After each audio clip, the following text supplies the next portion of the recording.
Hey, what's up? It's Jim, and today I'm going to talk about the SpongeBob movie, Sponge on the Run. Now, I'm either super late on this movie or right on time, depending on how you look at it, I guess, because the release of this film has been very weird, but knowing my work schedule and everything going on in my life, I totally watched this on Paramount Plus and didn't use French Netflix or something. Sponge on the Run is extremely set piece heavy and not as concerned with the overall plot, which makes it kind of fun in bursts, but not actually a whole narrative whatsoever, really. It could be, and I think there's sort of groundwork to maybe have made that happen. I'm not sure if they sort of didn't care or this is what we're going for, whatever, because it's sort of enjoyable in that, but it's not necessarily a narrative.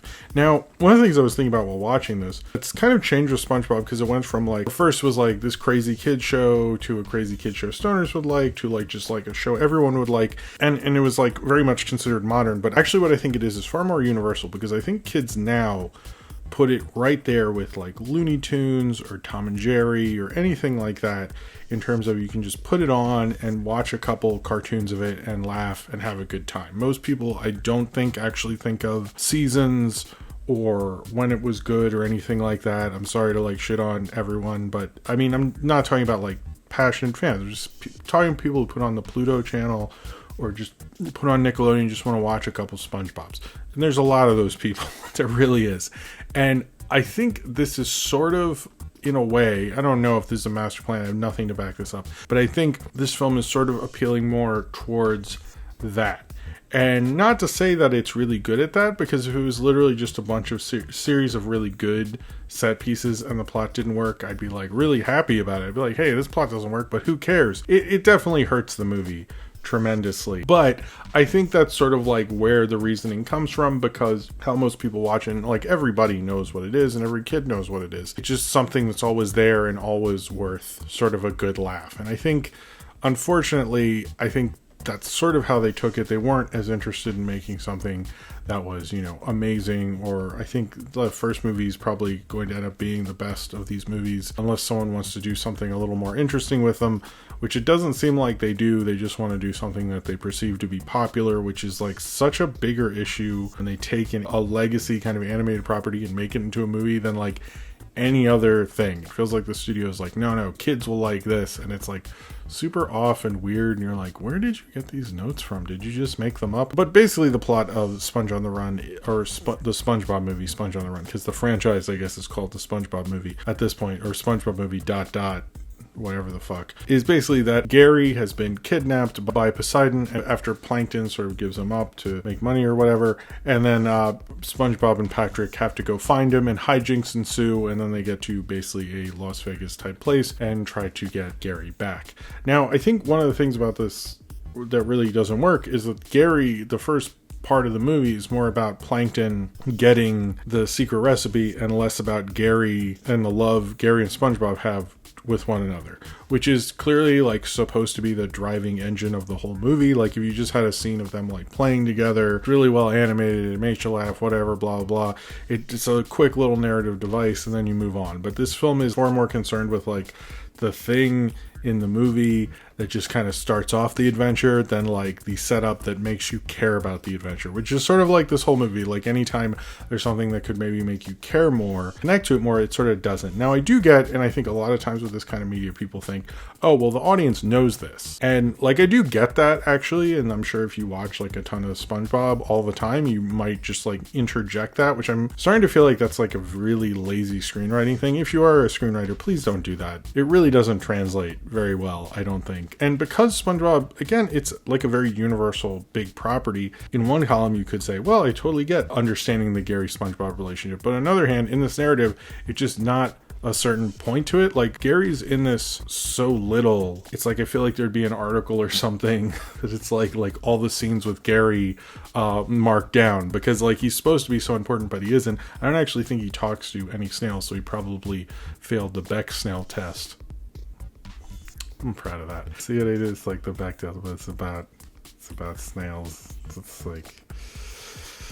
Yeah, because I was kind of wondering, like, where's Gary? Like, at the beginning, there's like all this stuff about the Krusty Krab, which doesn't really matter to the whole movie. It's just sort of like funny at the time, and they have fun with those sequences. But a lot of these things are more about the moment that they're in, and it's about the whole narrative and the whole movie, which I think is extremely unfortunate because it really hurts the whole of the movie, because you're just like looking at these things, and I also think some of these set pieces aren't amazing, although I like certain aspects to some of these set pieces, like the Living La Vida Loca thing.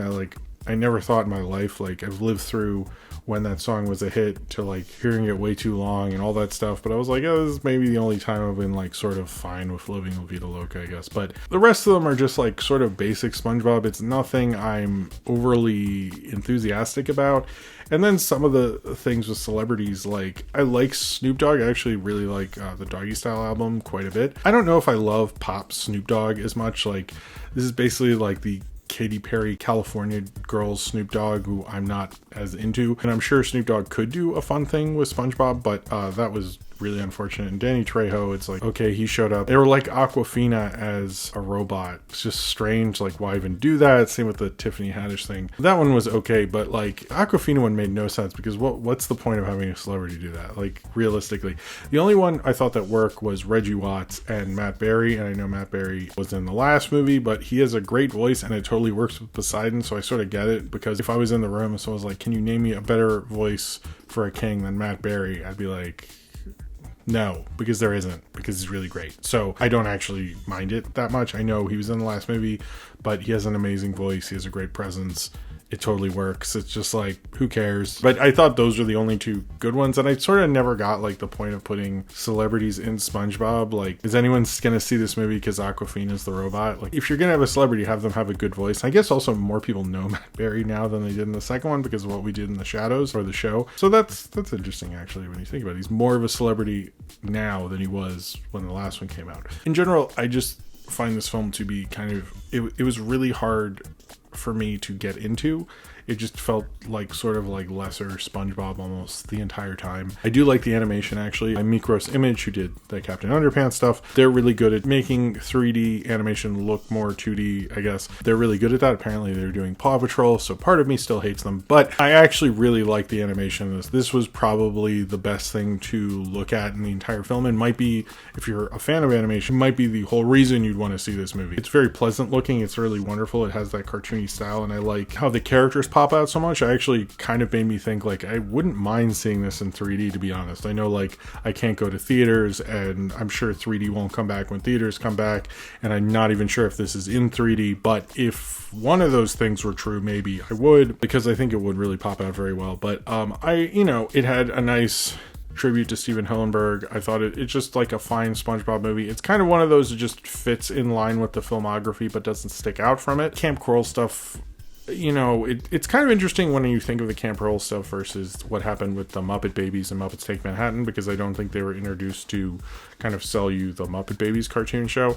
But knowing how media is now versus when Muppets Take Manhattan came out kind of shows you that, of course, if you're going to do that, they're going to make a spin-off thing, because that's just like how things work now. I didn't mind the Camp Coral thing, but it did occur to me when I was watching it, was like, if SpongeBob was supposed to be like a kid as an adult, if he's acting like a kid when he's a kid, what's the purpose of the character? Like, wouldn't he not stick out then? Like, in a theoretical idea, SpongeBob doesn't really work with being a kid, really. Like, you wouldn't want a whole show about that. And I guess it's sort of like an advertisement sort of thing. It didn't bother me, but it also was like, there wasn't too much of a point. It was like, we all remember SpongeBob to kind of save him, and I'm like, isn't this about Gary? Like, can we show more stuff about Gary? What's going on with Gary? And they're just like, nope, no, let's talk about this now. And the ending really did feel like they were just like drawing at different straws and different connections from the plot, but not like really the right ones that made this like an actual arc. You need to actually have some more of a connection there, and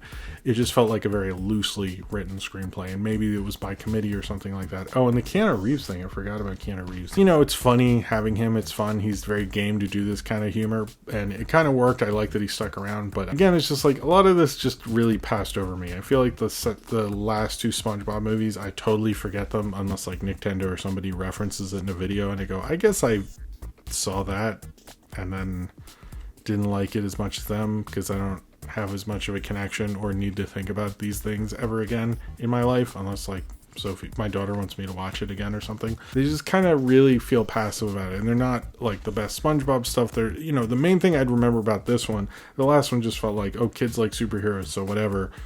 And I think there was another plot maybe. Didn't it have Antonio Banderas, I think? Jeez. It's been a while. But Sponge on the Run, I think the animation style is what makes it pop about it. It makes me sort of remember it more because I really like that animation style. We've seen it in Peanuts, we've seen it in Captain Underpants. I really like Mikros Image. I think they're doing a really great job in terms of an animation studio and really doing that kind of 2D logic in 3D, which I think 3D or CG animation hasn't really gotten to do because we've been so stuck in certain character designs. I like that it's going into the 2D stuff a little bit more. I find that a lot more interesting, actually. And if, you know, they gave awards or something to just how good the quality of the animation is, I'd say this is one of the better animated films I've seen in probably the past year or so forth. But in terms of the plot and how it's written out, it just felt like a lot of different little episodes kind of cut together and something, and it like was like a Frankenstein of a movie, demanding it had a little more of a story to it when it just like kept failing on actually doing that. You know, you can't just make up, oh, it's all about SpongeBob and he's the secret ingredient and all that crap, when you could actually make it about his connection to Gary, which is the obvious thing to make this about and is what the story is actually about, but you've made it about like this other side thing which doesn't really make a lot of sense. But it does, I guess, if you know the character and all these things. Kind of, there's a lot of, well, it works if, and then you gotta explain shit.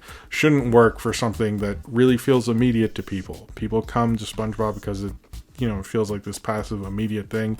It makes them laugh. It gives them a better attitude about their life, and they don't need to think about it too much. And I think sometimes with these movies, you do have to think about it too much in a way that's ultimately really stupid. Like, the whole plot of this, like, to really explain like what the hell's going on, you have to be like, oh, well, there's this thing or that thing, and it's not in a funny way, it's just in a, you guys really didn't plan this out kind of boring Hollywood way that just makes you go whatever with this whole thing. And that's, you know, ultimately I think there is things to take away from it. I get there's some enjoyable parts, but it really isn't the worst movie, or I think I liked it more than 2 maybe, but I don't really have a lot of passion towards SpongeBob movies in general. I did remember liking the first movie, but I don't think I've seen it in a while. But this is just not really, this is where they're going to go with the movies. It just feels like sort of a fun special event that you see and have a good time with, and you just don't really think about beyond that. And I think SpongeBob movies, and if you're going to spend all that time and get people involved who helped start SpongeBob with the director Tim Hill, we should maybe ask for something a little bit more. But I don't know if the studio or the scriptwriters or the people working on it actually got us to believe in more from this. So if you have seen the SpongeBob movie, Sponge on the Run, and you would like to talk about it, then comment below in the comments and subscribe if you would like to.